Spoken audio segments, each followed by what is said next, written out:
All right. Umar Johnson, I'm going to say, is the perfect example of how stupid the majority of blacks are. I'm watching this video of him on that guy who does the Masked Singer show. He has some kind of podcast or something like that, and Umar Johnson's on it. It's the only reason I'm watching it. It's because Umar Johnson's on it. And I'm watching it, and I decided, let me go through the comments.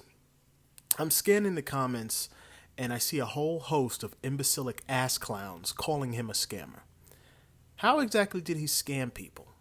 If you and the people you know didn't collectively donate thousands of dollars to this school, then shut your fucking mouth. Do you know how much money it costs to purchase a property, renovate it, get it up to code, and then set it up for schooling?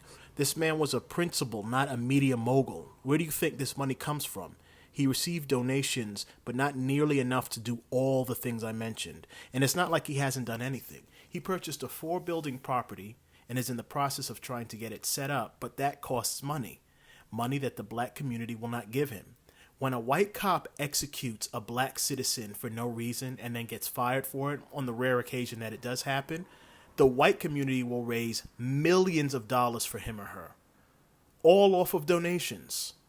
But when Umar is trying to improve the black community by setting an education precedent for its future generations, the black community won't give any money. You idiots let the white community, including the white homosexual community, poison you on this guy's image. Don't you get it? The white community worked to destroy this guy's image because he's a threat to their white supremacist way of life, as well as the money that they bring in.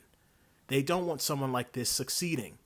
If Umar accomplished what he set out to accomplish, it would set an unbelievable precedent. Creating a black-owned, black-run school that educates black children properly would completely change the dynamic in this country if he was able to do it successfully and people followed that model. White people run the record labels that prop up and promote the black entertainers that we have out there. White people are the ones responsible for giving our children role models like Cardi B, Lil Wayne, Rick Ross, or 2 Chainz. All these entertainers that your children look up to who spread the message that blacks only think about sex, drugs, and violence are groomed, propped up, promoted, and presented to the public by white-run record labels. Labels like Universal Music Group, which is run by Lucian Grange, Warner Music Group, which is run by Michael Linton, or EMI Records, which is run by David Joseph. These white-run corporations, which are run by a lot of white Europeans who consider themselves Jews, are spreading this filth as black culture. When people around the world think of black people, they think of trash like Nicki Minaj or Kanye West. And that's thanks to white men and women who run these record companies and who look for people like this. They prop them up, they give them a platform, and then they promote their filth. Instead of white men and women dictating to us what our black culture is by propping up people like Meg the Horse, our black educators can be there teaching our children about real role models like Francis Welsing or Khalid Muhammad. White people run the media groups that only gives a voice to actors or sports stars. These white-run media groups push the idea that the people blacks should be listening to are entertainers or sports stars. I remember when 9/11 happened, I think it was 9/11, you had these news organizations running their shows, and they called, I remember they called up Ja Rule and asked him for his opinion. I think it was 9/11. They asked him for his opinion. That's never done with white people. The news never calls up Taylor Swift to comment on some major news event. The reason they push entertainers and sports stars on black people is because they financially control those people and because they want to set the idea that for black people, that's the only way to gain any real relevance in the world. And because of that, most black children will strive to be either an entertainer or a sports star, because when they see blacks in power on television, that's what they normally are, an entertainer or a sports star. This causes most of our children to focus their energy and efforts on becoming one of these 2 things, and this unrealistic goal keeps our children from really putting themselves in a position to succeed in life. Instead of white men and white women influencing our kids to follow a dead-end path, our black educators can be there letting them know that there are a whole host of ways that you can create a better life for yourself based on your own strengths. Maybe you're better suited to be an engineer or a carpenter or a nurse. Our black educators can gauge each child's strengths and then push them in that direction instead of just teaching them about white history and then sending them to a white-run college that will only make the child indebted to white-run banks. Having black-owned, black-run schools is one of the first major steps that we all need to work on.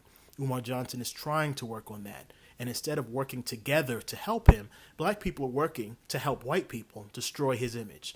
I've watched as the homosexual community has worked to distract us from Umar's main message. I've watched as the media has worked to tarnish Umar's image. And I've watched as judicial systems have worked to destroy Umar's credentials. And black people fell for it like they always do. In the past, when things weren't as public, whites would just execute the black people who are working to better our position in the world. Medgar Evers, Malcolm X, Martin Luther King, Fred Hampton, they just executed these people. Now it's a little harder for them to do that because everybody's recording and everything is more public than it was back then. So now they just work to assassinate the person's image or just erase the person completely. Men like Umar Johnson or Julius Malema. That's why when Umar goes on to news programs like the Roland Martin Show, he's asked about his opinions about people's sex life instead of being asked about his work on fixing the lives of children. It's all about discrediting him and making him irrelevant. We all know that he's working to destroy the hold that Big Pharma has on children, and so that's made him a target. Those rich business owners are now funding a campaign to shut him up and take him out of the spotlight, and you idiots are falling for it. White people working to protect their money and destroying the black community in the process. So don't let these white people fool you. If you think that it's okay to continuously prop up rich white people's businesses, their families, and their systems, then I'm not speaking to you because you're a fucking idiot and a lost cause. But to the rest of you, please revisit Umar Johnson's cause and consider doing what you can to help your own people.